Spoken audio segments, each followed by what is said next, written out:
রাজ্য সরকারের সমর্থন আছে বলে কোনোভাবেই এই যে আবেদনের পরিধি সেটা পেরোতে পারে না মামলাকারী। কড়া বার্তা দিল আজকে হাইকোর্ট।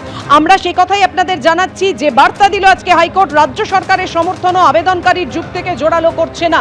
কথা বলবো অতনু হালদার, আমাদের প্রতিনিধি আমাদের সঙ্গে রয়েছেন। অতনু, জোড়া মামলা খারিজ করে আজকে প্রধান বিচারপতির ডিভিশন বেঞ্চ কি জানালো? দেখো, এটা আইনজীবীদের মামলায় এটা জনস্বার্থ মামলা হয়েছিল, কিন্তু এই মামলায় আজকে কলকাতা হাইকোর্ট যে জাজমেন্ট দিয়েছেন, কলকাতা হাইকোর্টের প্রধান বিচারপতি ডিভিশন বেঞ্চ যে রায় দিয়েছে, এবং এই মামলায় মাথায় রাখতে হবে রাজ্য সরকারও পার্টিসিপেট করেছিল এবং রাজ্য সরকার এই ক্ষেত্রে মামলাকারীদের সমর্থন করেছিল। অর্থাৎ এই যে আইএএস আইপিএস থেকে ওসি আইসি এদের যে বদলি, এবং এই বদলির ক্ষেত্রে যে প্রতিবাদ করে নানা রকমের প্রশ্ন তুলে মামলা করেছিলেন এক আইনজীবী, দুটো মামলা করেছিলেন, দুটো মামলাই আজকে খারিজ হয়ে গেছে।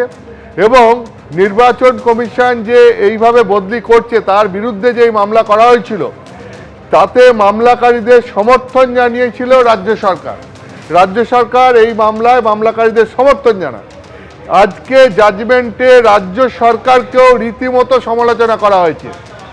যে রায়ে কি বলেছে, রায়ে বলা হয়েছে যে এই যে রাজ্য সরকার সমর্থন করেছিল এক্ষেত্রে মামলাকারীকে, এতে মামলাকারীর কোনো লাভ হয়নি। অর্থাৎ মামলাকারীর যে যুক্তি বা তার যে দাবি, রাজ্য সরকারের এই সমর্থন সেই যুক্তি বা দাবিকে আরো জোরদার করেনি।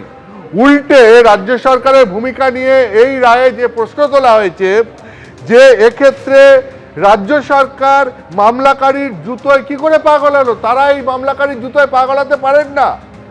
কারণ এক্ষেত্রে রাজ্য সরকার যে ভূমিকা নিয়েছে, অর্থাৎ মামলাকারীকে সমর্থন করেছে, মামলাকারীর জুতোয় পা গলিয়েছে, সেটা রাজ্য সরকার করতে পারে না। আজকে এই যে জাজমেন্ট কলকাতা হাইকোর্টে তাতে পরিষ্কার করে এটা বলে দেওয়া হয়েছে।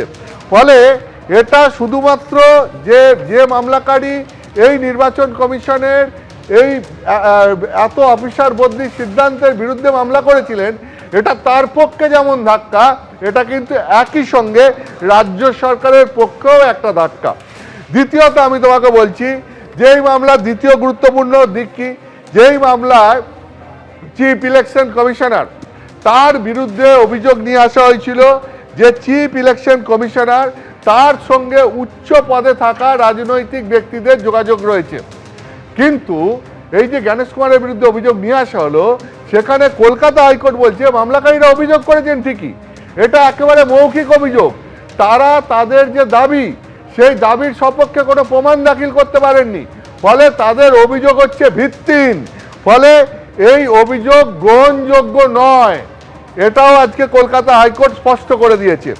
এর বাইরে আজকে এই মামলায় যে রায়দান করেছে, অর্থাৎ দুটো মামলা একসঙ্গে রায়দান হয়েছে, সেখানে যে সমস্ত পর্যবেক্ষণ কলকাতা হাইকোর্টের তরফ থেকে করা হয়েছে, সেটা কিন্তু এতদিন বিভিন্ন জায়গা থেকে তৃণমূল কংগ্রেস যে দাবি করছিল সেই দাবিগুলোকে রীতিমতো নস্যাৎ করে দিচ্ছে। আমি তোমাকে সেগুলো যদি এক এক করে বলি, সেটা হচ্ছে এক সবথেকে গুরুত্বপূর্ণ হচ্ছে যে কোন পরিস্থিতিতে কি জন্য বদলি সেটা জানাতে বাধ্য নয় নির্বাচন কমিশন।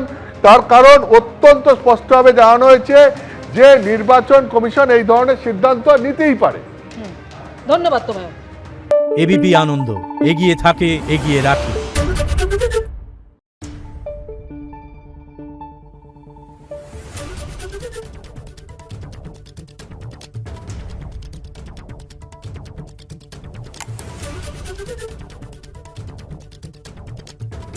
Thank you.